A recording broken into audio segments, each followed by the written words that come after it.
سبيل الدموع سبيل مريح تنهدى يا صاحي كي تستريح وبث الدعاء. Saya pernah mendengar cerita tentang manusia masuk surga dan neraka. Di antaranya kisah tentang wanita tunasusila pelacur yang masuk surga karena menolong seekor anjing. Kisah seorang yang masuk surga tapi belum pernah sholat dan sujud, orang masuk surga dan neraka karena seekor lalat.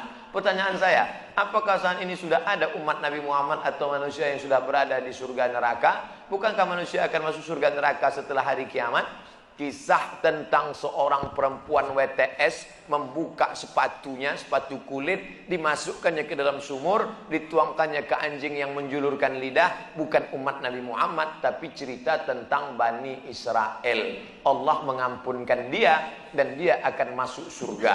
Apakah di surga itu sekarang sudah ada orang di dalamnya? Nabi Muhammad dulu masuk ke surga untuk apa? Meninjau-ninjau, menengok-nengok.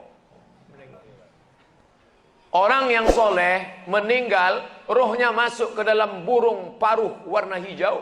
Burung itu terbang ke sana kemari. Buka kitab Ar-Ruh, ditulis oleh Imam Ibnu Qayyim Al-Jauziyah. Bapak, ibu, adik-adik, kalau mau baca kitab tentang surga, neraka, alam barzah, dua kitab. Pertama At-Tazkirah Imam Al-Qurtubi, Ar-Ruh Imam Ibnu Qayyim Al-Jauziyah.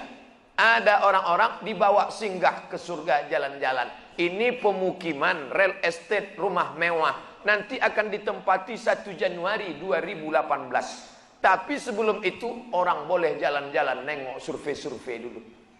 Makanya orang mati syahid wajahnya senyum. Kenapa orang mati syahid wajah senyum?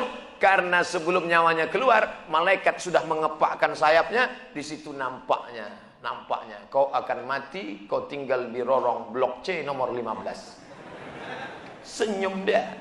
Nah, ini kita sekarang jangankan tempat surga, parkir pun payah. Apa hukumnya jika saya sholat sambil menutup mata agar sholat saya menjadi lebih khusyuk? Apakah ini tak boleh Pak Ustadz? Sebab dulu saya pernah tanya hal ini pada dosen agama, katanya ini tak boleh karena dianggap tak sopan pada Allah. Sementara jika mata saya terbuka, saya sulit untuk khusyuk. Adakah solusi untuk saya Pak Ustadz? Thanks. Ada gambar senyum. Titik 2. Sekarang saya mau menunjukkan beberapa riwayat sahabat Nabi itu sholatnya pejam mata atau buka mata. Jangan jawab. Nabi jadi imam, sahabat di belakang. Ketika sedang sholat, Nabi buka selopnya, sendalnya. Waktu itu Masjid Nabawi pasir. Nabi buka selopnya, semua sahabat yang ada di belakang membuka selop. Kira-kira sahabat di belakang pejam mata atau buka mata? Buka, karena kalau pejam mana dia tahu. Uqtulul aswadaini fi shalah, bunuhlah dua yang hitam ketika kau sedang sholat. Allahu Akbar. Lewat dua yang hitam. Apa yang hitam itu? Kalajengking dengan ular. Bunuh. Kira-kira orang sholat bisa ada dua yang hitam lewat, dia tahu matanya terbuka atau tertutup? Terbuka. Kalau tertutup, tiba-tiba udah tegak anaconda. Nah, terbuka. Jadi masalah sholat terbuka atau tertutup, terbuka. Tapi ada saat tertentu kita mesti tutup. Saya pernah mengalami. Pas di depan saya pakai baju kaos, tertulis di belakangnya, hidup memang susah, jangan bikin susah. Asal saya buka, terbaca Pak.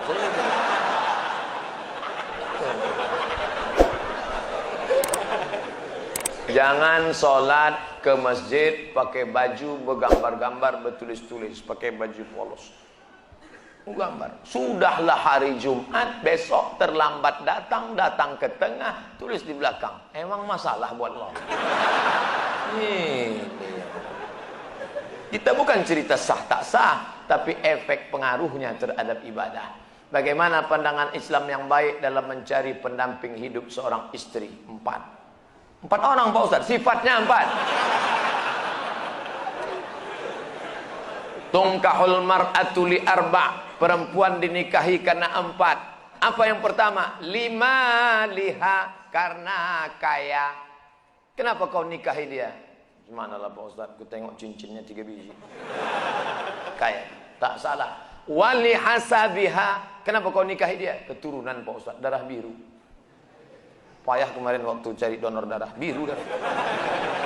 Yang ketiga, wali jamaliha, karena cantiknya. Rambutnya bak mayang terurai, pipinya bak pauh dilayang, alisnya bak semut beriring, bibirnya bak delima merekah. So sweet. Walidiniha, karena agamanya. Fazfar bidzatiddin, pandangkan agamanya. Kau nikahi karena sukunya. Berapa banyak orang melanggar pantangan suku, dipecat dari suku.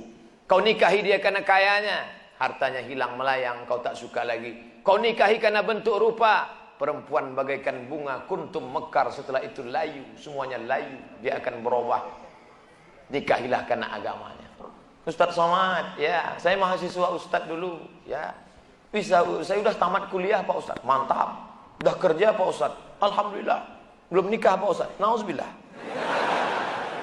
Bisa Ustaz carikan yang ada 4-4-nya Pak Ustaz. Kalau ada 4-4-nya ngapain untuk ente? Man talaba akhan bila aibin baqiya bila akhin. Siapa mencari kawan yang tak bercacat, seumur hidup tak akan berkawan. Menikah bukan mencari kesempurnaan, menikah menutupi segala kekurangan. Semenit setelah akad, mulailah kau nampak segala kekurangannya. Kurang cantik, kurang tinggi, kurang putih, kurang mancung, kurang. Maka setelah nikah, kau tutupilah segala kekurangannya. Setelah dapat, inilah dunia akhirat Pak Ustaz. Jangan lagi matamu liar kemana-mana. Kalau laki-laki sudah menikah, nampaknya perempuan cantik di jalan, pulanglah ke rumah. Apa yang ada pada perempuan di jalan itu ada juga di rumah, walaupun bentuknya agak lain sedikit. Bagaimana Ustadz menjaga kesehatan begitu jadwal padat? Tadi masuk WA ke sahabat kita, apa kata dia? Kalaulah Ustadz Somad itu made in Jepang, sudah lama rontok. Lalu apa yang Ustadz minum, apa yang Ustadz makan? Semuanya doa jamaah. Cobalah tengok di YouTube, di Twitter, di Facebook, di BBM, doa jamaah. Amin, amin, amin, amin, amin. Semoga Ustaz sehat, semoga Ustaz istiqomah, semoga doa menumpang tuah pada doa, mulut-mulut, tangan-tangan yang soleh. Mudah-mudahan kita bersatu dalam kebaikan insyaallah. Berapa takbir Idul Fitri Pak Ustaz? Berapa hari? Dari mulai tenggelam matahari sore, petang, malam takbir, sampai sore tanggal 13, 10, 11, 12, 13. Allahu Akbar, Allahu Akbar, Allahu Akbar. La ilaha illallah, wallahu akbar. Allahu akbar, walillahil hamd. Sampai jam 2 malam suara tak serak-serak. Begitu ditengok, rupanya flash disk. Janganlah flash disk, orang lah. Ini banyak nanti flash disk ini masuk surga. CD masuk surga, flash disk masuk surga. Dilatihlah anak-anak muda kita. Latih anak-anak muda. Nih, takbir bukan cuma di masjid. Selama 4 hari itu takbir. Anak-anak, ibu-ibu di rumah sambil masak opor, masak rendang, masak gulai kambing. Allahu Akbar, Allahu Akbar. La ilaha illallah. Garamnya kurang. Apa yang membuat Ustadz tetap istiqomah berdakwah dari masjid satu ke masjid lain? Bukankah Ustadz sudah ada tawaran TV swasta untuk mengajak Ustadz mengisi acara di salah satu stasiun TV yang kita semua sudah tahu kalau tampil di TV bayarannya besar? Dia mau saya harus ganteng. Masuk TV itu 2, ganteng betul atau buruk betul. Saya pula kan tidak pala buruk, tapi ganteng pun tidak juga. Pakaian itu harus begini, harus begitu, itu yang tak bisa. Tapi yang paling berat ini jadwal.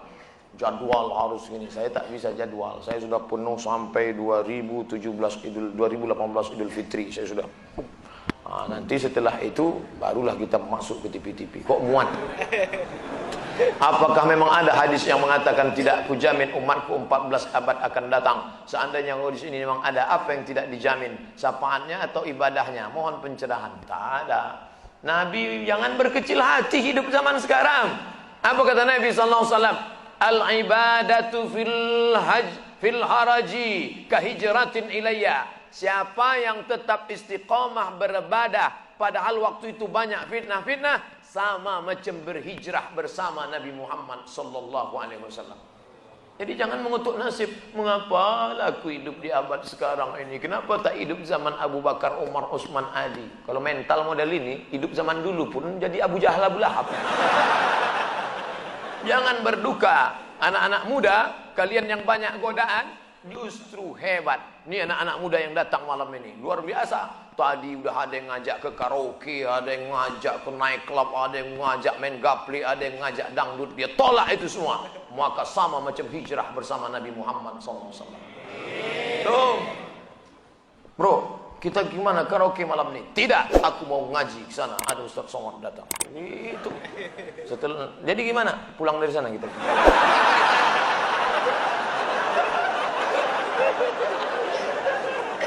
Ada suatu hadis yang mengatakan bahwa menikah itu adalah sunnahku.